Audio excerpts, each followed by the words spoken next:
വടക്ക് കിഴക്ക് ഭാഗം വളരെ വളരെ ശ്രദ്ധിച്ച് മുറികളായാലും വീടിന്റെ നിർമ്മാണ പ്രവർത്തനങ്ങളിലായാലും വളരെ ശ്രദ്ധിക്കേണ്ട ഒരു കാര്യമാണ്. വടക്ക് കിഴക്ക് ഭാഗത്ത് ഒരു കാരണവശാലും സെപ്റ്റിക് ടാങ്കോ വേസ്റ്റ് വാട്ടറിന്റെ കുഴിയോ വരാൻ പാടില്ല. ഒരുപാട് ആൾക്കാർ വിളിച്ചിട്ട് പറയുന്നുണ്ട്, സാറേ വീടിന്റെ പണി പകുതിയിൽ നിൽക്കുകയാണ്, മുന്നോട്ട് പോകുന്നില്ല എന്ന് പറയുന്നുണ്ട്. പല കാരണങ്ങൾ കൊണ്ട് മുന്നോട്ട് പോകാതിരിക്കാം. ഒന്ന്, അവർ ചെയ്തിരിക്കുന്ന വാസ്തു പ്രോബ്ലം ഉണ്ടാവാം, വസ്തു യഥാസ്ഥലത്തായിരിക്കില്ല ഒരുപക്ഷെ കെട്ടിടം വന്നിരിക്കുന്നത്, അല്ലെങ്കിൽ മുറികളുടെ സ്ഥാനത്തിന് തെറ്റുണ്ടാവാം.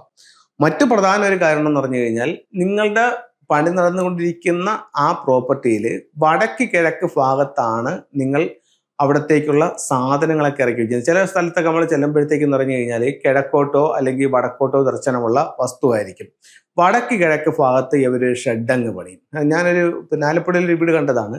ഷെഡ് പണിഞ്ഞിട്ട് ഇവര് സിമന്റ് കംപ്ലീറ്റ് കൊണ്ടങ്ങ് ഇറങ്ങിയിരിക്കുകയാണ്, ഇറക്കി അവിടെ വെച്ചിരിക്കുന്നത്. അപ്പൊ എന്താ സംഭവിച്ചത്? വടക്കിഴക്ക് ഭാഗത്ത് ഒരു ഷെഡ് പണിഞ്ഞു, അവിടെ മറഞ്ഞു, അവിടെ വെയിറ്റ് കൊണ്ടുവച്ചു, സിമന്റ് കൊണ്ട് വെച്ചിരിക്കുമ്പോൾ വെയിറ്റ് ആയി. അപ്പോൾ പണി മുന്നോട്ട് പോവാതെ തടസ്സമായിട്ട് നിൽക്കാൻ അത് കാരണമാകും. അപ്പം ഒരു കാരണവശാലും വടക്ക് കിഴക്ക് ഭാഗത്ത് ഒന്നും ഇറക്കി വെക്കാൻ പാടില്ല, അവിടെ എപ്പോഴും വൃത്തിയായിട്ട് കിടക്കണം. ഇനി രണ്ടെന്ന് പറയുന്നത്, വടക്ക് കിഴക്ക് ഭാഗത്ത് ഒരു കാരണവശാലും സെപ്റ്റിക് ടാങ്കോ വേസ്റ്റ് വാട്ടറിന്റെ കുഴിയോ വരാൻ പാടില്ല.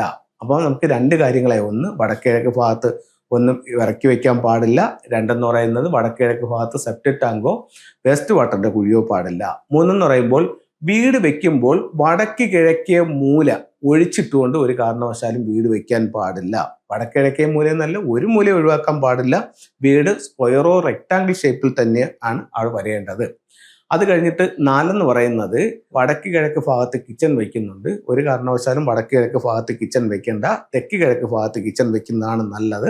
ഇനി നിങ്ങൾ ഇൻ കേസ് അവിടെ വെച്ചുപോയി, അതല്ല ഇപ്പൊ വെച്ചുകൊണ്ടിരിക്കുകയാണെന്നുണ്ടെങ്കിൽ, നിങ്ങൾ ആ റൂമിന്റെ തെക്ക് കിഴക്കിലേക്കെങ്കിലും നിങ്ങളുടെ സ്റ്റൗ മാറ്റി വയ്ക്കാനായിട്ട് ശ്രദ്ധിക്കണം. കിഴക്കോട്ട് നോക്കി നിന്ന് പാചകം ചെയ്യുകയും വേണം. അടുത്ത അഞ്ചാമത്തെ ഒരു കാര്യം എന്ന് പറയുന്നത്, വീടിനെ സംബന്ധിച്ചിടത്തോളം വടക്ക് കിഴക്ക് ഭാഗത്ത് ഒരു എൻട്രൻസ് കൊടുക്കുകയാണെങ്കിൽ നല്ലതാണ്. അതെല്ലാ വീടിനും പറ്റുമെന്നിരിക്കില്ല. കാരണം കിഴക്കോ വടക്കോ ദർശനമുള്ളവർക്ക് അവിടെ എൻട്രൻസ് കൊടുക്കാനായിട്ട് പറ്റത്തുള്ളൂ.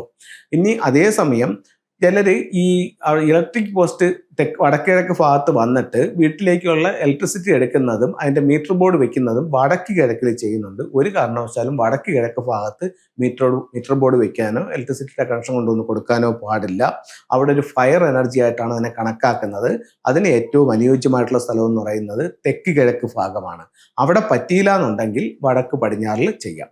അപ്പം നിങ്ങൾക്ക് കിഴക്ക് ദർശനമോ തെക്ക് ദർശനമോ ആണെങ്കിൽ അവിടെ ചെയ്യാൻ പറ്റും, തെക്ക് കിഴക്ക് ഭാഗത്ത് ചെയ്യാൻ പറ്റും.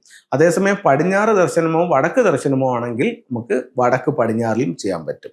ഇനി ഫെങ്ഷുയുടെ ചില ടൂളുകൾ നോക്കാം. ഇത് ഒരു ബ്ലൂ ഐ ആണ്. ഇത് ദൃഷ്ടി തട്ടാതിരിക്കാനായിട്ട് നമുക്ക് ഉപയോഗിക്കാവുന്ന ഒരു ടൂളാണ്. അതുപോലെ തന്നെ നമുക്ക് കസ്റ്റമേഴ്സിനെ നമ്മളിലേക്ക് ആകർഷിക്കാൻ വേണ്ടിയിട്ട് നമുക്ക് ലക്കി ക്യാറ്റ് ഉപയോഗിക്കാം. ക്യാഷ് കൗണ്ടറിന്റെ മുകളിൽ പുറത്തോട്ട് നോക്കി വയ്ക്കാം. വീട്ടിലേക്ക് വരുന്ന നെഗറ്റീവായിട്ടുള്ള എനർജിയിൽ നിന്നും വീടിനെ സംരക്ഷിക്കുന്നതിന് വേണ്ടിയിട്ട് ക്വാൻ കിങ്ങിന്റെ സ്റ്റാച്ചു വയ്ക്കാം. അപ്പോൾ എല്ലാവർക്കും എല്ലാ ഐശ്വര്യങ്ങളും ഉണ്ടാവട്ടെ എന്ന് പ്രാർത്ഥിച്ചുകൊണ്ട് നിർത്തുന്നു. നന്ദി.